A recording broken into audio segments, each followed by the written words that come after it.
Okay, good morning, everybody. Sorry for the interruption for the classes.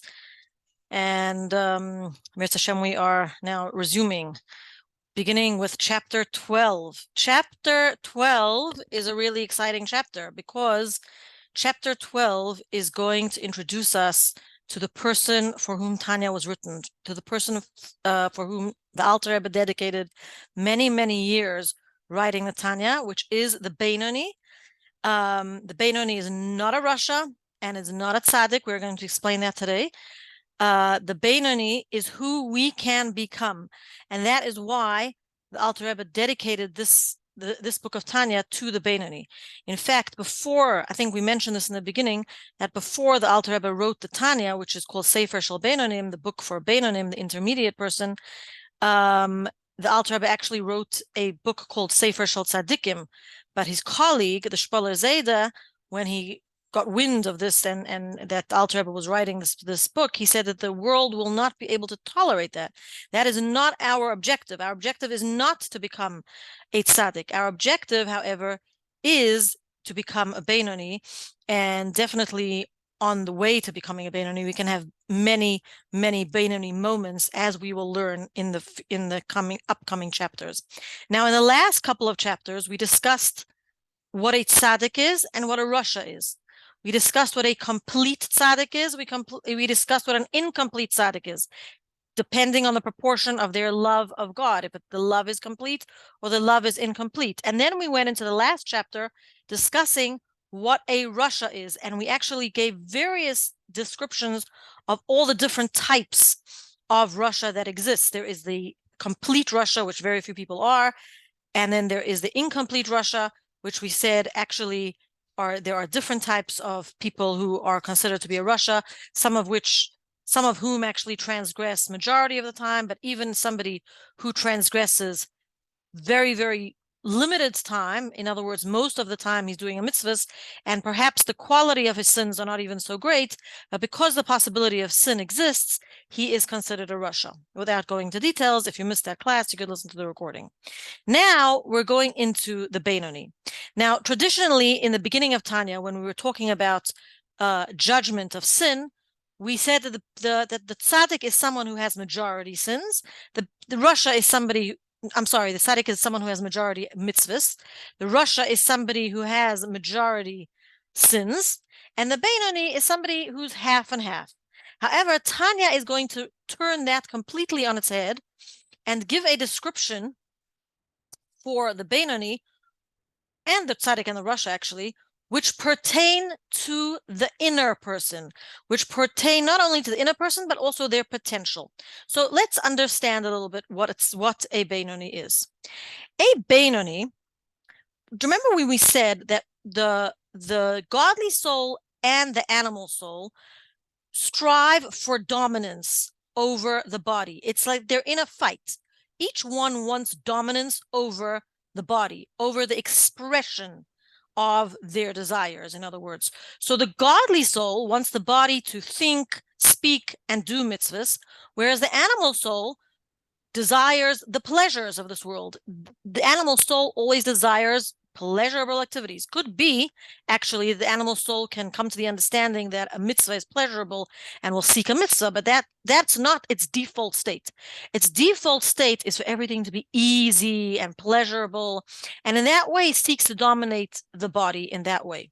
Now, when we talk about a Beinoni, we have to remember that there is the expression of the divine soul, and then there's the inner workings of the divine soul. And the animal soul also has the expression of the animal soul and the inner workings of the animal soul. So in a tzaddik, to understand the Beinoni a little bit, we have to understand that in a tzaddik, the animal soul and the divine soul are in complete harmony, one with each other. Actually, the animal soul doesn't even really feature too much, because the animal soul has been transformed, or we can say that the inner workings of the animal soul has been transformed. Now, in the Beinoni, what happens is that the divine soul in the Beinoni has complete dominance over the expressions of the animal soul. It does not have complete dominance over the inner workings, which is the intellectual and emotional attributes of the animal soul, but it does have dominance and does have control over how the animal soul expresses itself. Or we can say that it actually doesn't let the animal soul express itself. The only thing in a Benoni being expressed is the divine soul. So therefore, in actuality, the Benoni really seems outwardly to be a tzaddik, because the Benoni does not sin neither in thought, speech, or action. And by the way, this is a common error that many people make when describing the Benoni. The Benoni, many people, and this is an error, okay, we're going to start explaining the Benoni in this parak, and Tanya actually takes a few prakim to explain the Benoni, but the Benoni is not a conflicted person. Many people err and say, yes, the Benoni wants to sin, but he controls himself. No, because the Benoni, the Alter Rebbe says to us in Tanya, the Benoni has never sinned and will never sin in thought, speech, and action. So let's unpack that a little bit. First of all, what he doesn't sin even in thought. That means he does not think about sinning, right? So why is he not a tzaddik? We're going to explain that in a few minutes. He does not think, he's not conflicted. Therefore, he's not conflicted. Someone who's conflicted, a potential Benoni or a Russia in blunt terms, right, will think about sinning. Maybe he will overcome his thoughts and eventually not sin, wherein he will have a Benoni moment. In other words, he won't express his desire for sin. He won't actually put it practically, but he might think about a plan of sinning. He might develop the thoughts, but a Benoni doesn't even think about sinning. And we will explain the difference between the Benoni's thought of sin and the fact that his animal soul hasn't been transformed in a minute. But first, I would like to explain the fact that the Alter Rebbe says in this chapter, he says that the Benoni has never sinned and will never sin. Now, that's interesting, because how does a person actually become a Benoni if he's considered never to have sinned? So there are two explanations for this, never to have sinned. First of all, one explanation that the Rebbe gives is that as a Benoni, he's never sinned. When he's reached the level of a Benoni, he has never sinned. So his whole life, he has done avodah, and he's refined his intellect, and he's learned about Hashem, because it all starts with the intellect. He's learned and he's studied about, and he's developed an emotional love for Hashem, and therefore he's reached the level of a Benoni. But now, as a Benoni, he doesn't sin. Another reason why he's considered not to have sin is something we've mentioned in the past. He's done tshuva for all his sins in the past, and therefore he's considered not to have sinned, because complete tshuva actually doesn't only eradicate the sin, it actually transforms the sins into merits. So he's completely considered not to have sinned, not in the past, and also not in the future, which means that he's really not conflicted. It doesn't exist. His realm of possibility, it doesn't exist. A Benoni does not have anything to do with sinning. It's not in his reality, right? It's as if a person walks by a store where there's a very, very, very expensive piece of jewelry that costs, I don't know, $50 million, which is probably out of the realm of most people to buy. So the thought might occur to him, oh, that's a nice piece of diamond or jewelry or whatever. But since it's not in your reality, you don't even have a desire for that piece of jewelry, because it doesn't enter into your reality. But there was a fleeting desire. And that's the difference between the Benoni and a tzaddik, which we're going to explain soon. The Benoni, he does have some involuntary thoughts of sin. However, he doesn't develop those thoughts. And at the end of the parak, the Alter Rebbe explains to us how. But before we get how he doesn't develop his thoughts, let us mention there is a time of the day when a Benoni can be like a tzaddik. And this time of the day, although when this time of the day ends, he is not like a tzaddik, it does have an effect on the rest of the day. It refines him. And this time of the day is when he davens, when he prays or says Shema, specifically. Why is that? Why is that? At that moment, when a Benoni davens, his animal soul is not active. It's as if, you have like a boxer in a boxing ring. He's sleeping. He went to sleep now. So he's not harmful. He's not boxing anybody. He's dormant. He's not even coming up with involuntary thoughts of sin. So he's sleeping. Why does that occur during davening? Because davening is when, davening like a Benoni davens, in other words, complete concentration and understanding of the davening, and your intellect is being completely involved and creating emotions for Hashem. Because don't forget that davening is actually called Avodah Shabalev. It's called a service of the heart. So during davening, you're actually creating, or you're meant to be creating, feelings of love for Hashem. It's your way of connecting to Hashem, using your intellect and therefore affecting your emotions. So therefore, at the time of davening, the emotions created on the right side of the heart in a Benoni completely overflow into the left heart of the Benoni, which is usually the seat of the emotions of the animal soul. And at that time of davening, the animal soul has gone to sleep and he is like a tzaddik. So he doesn't even have involuntary thoughts of sin. However, when davening is over,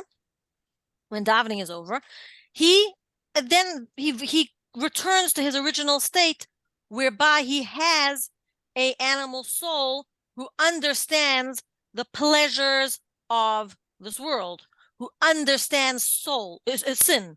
So in other words, he does have thoughts of sin, but he doesn't have thoughts to sin, if you can understand the difference, right? He doesn't develop those thoughts. He doesn't dwell on those thoughts.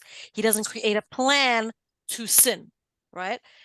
That is what happens after davening. Now, how does this occur? How does this happen? How is a Benoni a Benoni?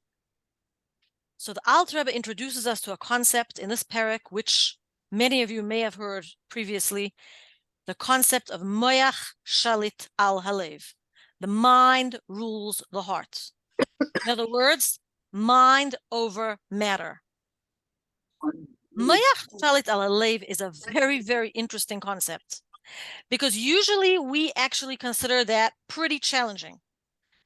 We actually consider moyach shalit al halev, the mind to rule the heart, pretty challenging. We usually feel that our heart kind of rules us, like what we want to do, and therefore we act on it, right? So how come in this parak, and I just want to mute everybody because I'm hearing some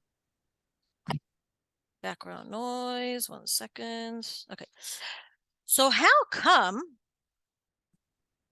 the Alter Rebbe says something extremely interesting here?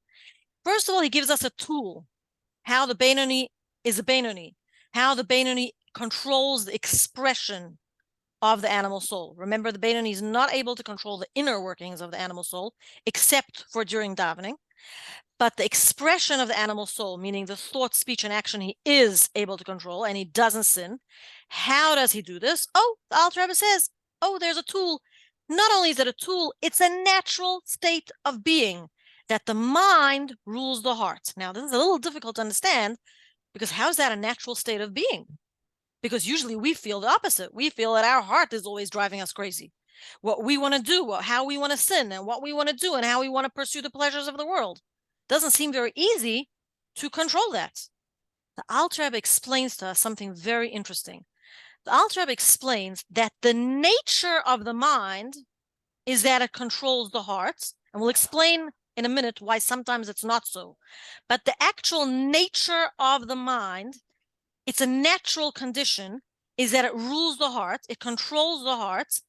In other words, the logic of the mind is sufficiently powerful to steer one's attention opposite to that which the heart desires. And the caveat, the disclaimer is when things are clear. How is it easy for the mind to rule the heart? When there is clarity. Now, take, for example, for a minute, let's say a person needs a life-saving surgery, right? Now, no one wants to go through a surgery. It's tough. You need a long recovery. Maybe a person needs a transplant. Maybe it's like way off. It's very, very difficult. The person's going to have to go through months of rehab, but it's life-saving. It's really unpleasant to do, but it's life-saving. So there's so much clarity that the person doesn't have a moment's hesitation. And of course, the person acquiesces to the surgery, because it's life. That is the chance for life. That is the clarity that the person has in its mind, that it quells all the fears and discomforts of the heart and says, no, this is what we're doing. This is an example just to show us that when there's clarity, then it's easy for the mind to rule the heart. The problem is when things are not clear. So really the reason why we actually end up sinning is not because our heart is stronger than our mind, but because there is lack of clarity about what's good for us, about what we want out of life, about our goals, about our connection to Hashem. There's even lack of clarity about Hashem, which starts, how do we get that clarity? Exactly what everybody's doing right now. We get that clarity through learning, through studying, especially Hasidus, and especially learning about subjects about pertaining to Hashem. And therefore, we develop more and more and more that clarity about our connection to Hashem, and we develop a love to Hashem. When it's so clear that we love Hashem more than we love ourselves, that clarity helps to just turn the switch.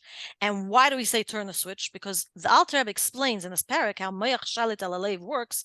It's like simply switching on the light. Now, switching on a light is very easy, especially when it comes to matters of Kedusha, the Alter Rebbe says. And why do we say switching on the light?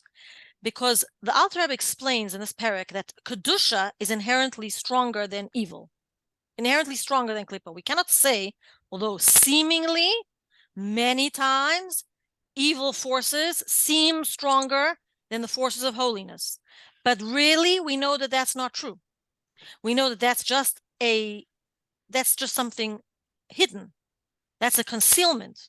But truthfully, holiness is stronger than unholiness in the same way as light is stronger than darkness. Light dispels darkness very easily. You only have to light a candle, switch on a light, and darkness is easily dispelled. And not only is it easily dispelled, only requires a little bit of light to dispel a lot of darkness. So you only need a little bit of Kedusha to dispel a lot of unholiness. You only need, the Alter Rebbe compares the Kedusha and unholiness to wisdom and folly.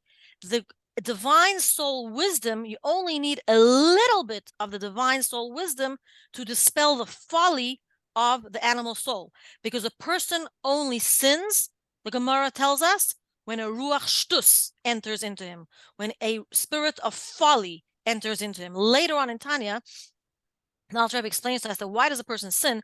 Because he momentarily forgets about his connection to Hashem. Either he forgets about his connection to Hashem, or he forgets how important that connection is to him and how it's actually his life, etc. But that's going to come later on in Tanya, because don't forget that all these topics Alter Rebbe now is going to start developing more and more. But we only need a little bit of wisdom to dispel that folly. We only need a little bit of light to dispel that darkness. We only need a little bit of mind over matter, just a flip of a switch, and that's how the Beinoni achieves the dominance over the expression of the animal soul. And I will repeat here, and I'll repeat many, many times, because I want to make it as practical as possible to ourselves. That is how we achieve many, many Beinoni moments. Maybe we haven't reached the level of a complete Beinoni, but when things are clear to us, then it's easy. Then it becomes easy. Clarity begets ease. In other words, why are things hard for us? Why are we conflicted? Because things are not clear. The more we learn, the more we study, the more we develop our love for Hashem, the easier things get to dominate not the inner workings of the animal soul, not the intellect and the emotions of the animal soul, but yes, the expressions of the animal soul, and we're able to dominate it without conflict whatsoever. So during davening, what happens during davening? So just 1 minute before we get to during davening, what happens? The mind actually always rules the heart by nature. That's the nature of the mind, right? Because even in a case where the heart has a desire, the mind has to agree. Let's say you have a desire to jump out of a window. Your mind has to agree. If your mind doesn't agree with that, you're not jumping out that window, right? That's why a person actually, as a person matures also, for example, a 2-year-old won't have the same concept of danger like an adult, right? Your mind actually reigns in your animal soul. So your mind can work the other way in controlling the expressions of the animal soul as well. When there is a choice between holiness and unholiness, the holiness displaces the unholiness effortlessly when things are clear. The wisdom of the godly soul is truth, and the truth displaces the untruth effortlessly as well. Okay, so during davening, what actually happens during davening, right? We said that during davening that the Beinoni is actually like a tzaddik. The inner workings of the animal soul are flaming. They've been overtaken with a great love of Hashem, and therefore the Beinoni actually feels like a tzaddik during davening. He could feel like a tzaddik. After davening, this love is not still revealed. The Beinoni, we will learn actually in chapter 18 about the hidden love that needs to be revealed in every Jew, but that is still there. That is still there. So you do have a love that's inward, but does not, after davening, it's not able to express itself outwardly. It's not an active love. During davening, the reason why a Beinoni feels like a tzaddik is because his love for Hashem at that moment is active. It's not a potential love. It's not a natural love. It's active. And unfortunately, what happens is when he finishes davening, he goes back to this world and he's able to feel the pleasures of this world as if he never davened. Now, this as if he never davened, has to be qualified, because in actual fact, we shouldn't become despondent and say, okay, so what's the point of davening, right? Because davening actually does have two effects. Davening is actually an avodah, which is why many Hasidim of old would spend hours and hours in preparation for davening, learning Hasidus before davening, and meditating on concepts of Hashem and love of Hashem, and therefore their davening would take on a different nature. That in itself achieves the refinement that a Beinoni is, and actually helps him to refine, to control the expression of his animal soul. So after davening, his davening actually helps him. And not only that,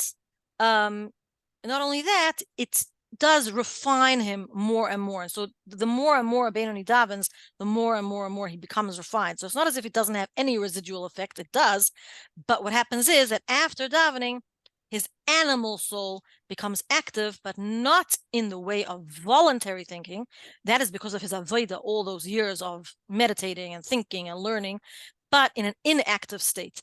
And how does he banish those involuntary, unconscious thoughts? Because a tzaddik doesn't have those unconscious thoughts. To a certain extent, a tzaddik does not have free choice. He's reached the stage of just, he doesn't have the desire to do evil.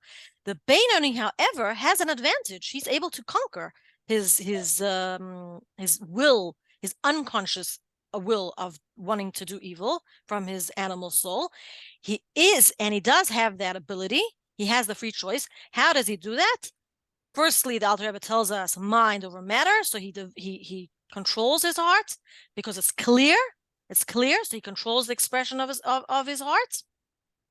And actually, at the end of the chapter, the Alter Rebbe explains to us that the Beinoni banishes the thoughts with two hands. He pushes away the thoughts with two hands.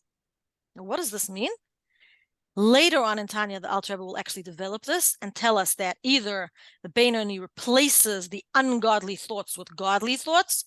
So we come back to our favorite subject of affirmations and thinking of psukim from the Torah or learning or any intellectual pursuits. Because if you're thinking, even on an unconscious level, remember that a Beinoni does not think sinful thoughts on a conscious level. But even if you are thinking on a conscious level, you could banish those thoughts and think holy thoughts. And the Alter Rebbe brings us an example at the end of this chapter, that although you may think that we are only discussing avodas Hashem in terms of between the person and Hashem, so mitzvahs that are between the person and Hashem, this also applies. The Beinoni is not only a Beinoni with respect to the mitzvahs between him and God, but he's also a Beinoni with respect to the mitzvahs between him and his fellow. So this takes explaining, because the Beinoni is no shmata. You know what a shmata is? Like a rag that you wash the floor. The Beinoni does not simply say to everybody, yes, sure, take advantage of me, step all over me, do whatever you want with me. I am like peace and harmony. I'll let you do whatever you want to me. No, that is not what the Beinoni does. But what he is he replaces his sinful, involuntary, fleeting thoughts of anger, jealousy, upset at the second person with the opposite emotion. So let's say a person is feeling very angry at a person, and you really think about it and you determine that you're judging that other person. There are many ways in the future chapters of Tanya that we will learn how to judge the person lekaf schus, compassionately. In other words, the Beinoni changes judgment to compassion, anger to love. He's able, in other words, to banish his thoughts in two ways, either by replacing his involuntary thoughts with holy thoughts, whereas learning Torah or whatever holy affirmations he wants to think of, or in matters between man and his fellow, he is able to change the emotion by judging the other person favorably. He doesn't act in anger. He doesn't want to act in revenge. He is able to change those emotions. Now, obviously, when a person has reached the level of a Beinoni, he is able to do that effortlessly, whereas a potential Beinoni, such as we are, takes a bit of effort and learning, and the more and more we learn, the easier and easier it becomes. And don't forget, this is only the beginning of what the Beinoni is, because the Beinoni is central to the theme of Tanya. The Alter Rebbe is now going to be discussing the Beinoni for quite a few chapters, and then the rest of Tanya actually give us tactics, how to develop love of Hashem and how to overcome our desire for sin or sinful thoughts, etc. This is basically an introduction to the understanding of a Beinoni. Are there any questions? If you have a question, like you have to unmute yourself.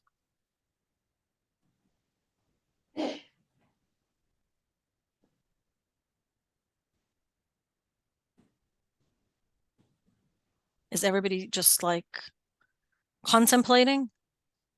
Any comments, observations, takeaways? It's just an amazing concept.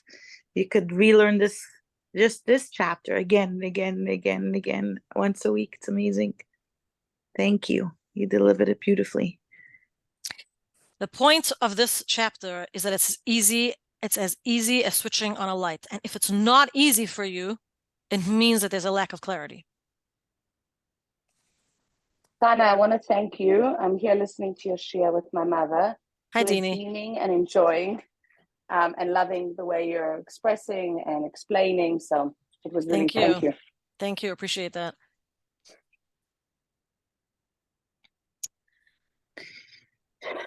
This is one of those shiurim that you pass on to people.